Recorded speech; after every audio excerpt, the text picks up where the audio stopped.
Good morning, guys. So I went to New Orleans, and I had an idea of the blogs I was going to write and the things I was going to say, and I had this whole big thing planned out. But there was one thing I wanted to talk about that I didn't know how to go live about while I was there, and that is how I survived NOLA sober. And the things that I encountered and the things that I did to overcome them. And why I want to talk about this is not to encourage you all to say you have to jump on and be sober and you have to quit drinking, because that's not for everybody.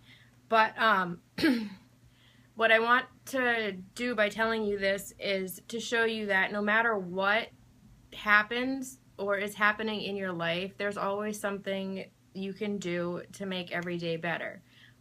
So a little bit about it. I chose the hotel that we stayed in, and I chose to stay on or near Bourbon Street, which I know is a huge drinking street. I know it's open 24/7, and I know, sorry, and I know that, you know, people are gonna constantly be in your face. And I thought I was ready to handle it. I thought that, oh, you know, I've been sober over 3 years, and it won't bother me, whatever. I just wanted to experience it, and I figured the best way to experience New Orleans was to be close to where all the action is.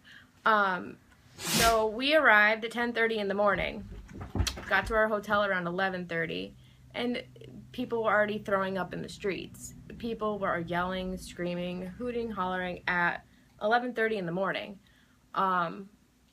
Even when I was a drinker, I'd had a couple cocktails before, you know, noon, but, you know, everybody says it's noon somewhere.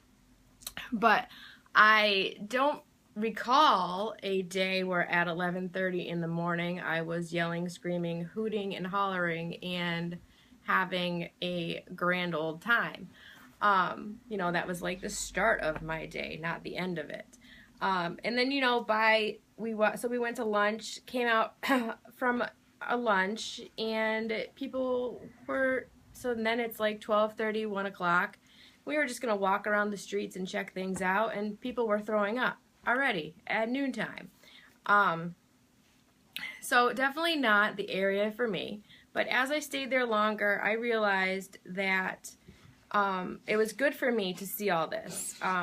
You know, because there were times where I was like walking by a bar and like they'd advertise the humongous containers or like to-go cups of strawberry daiquiris, and those were my thing. Those are what I love to drink. I could drink them 7 days a week, 24 hours a day, you know, as long as I was awake. I would be happy with the daiquiri.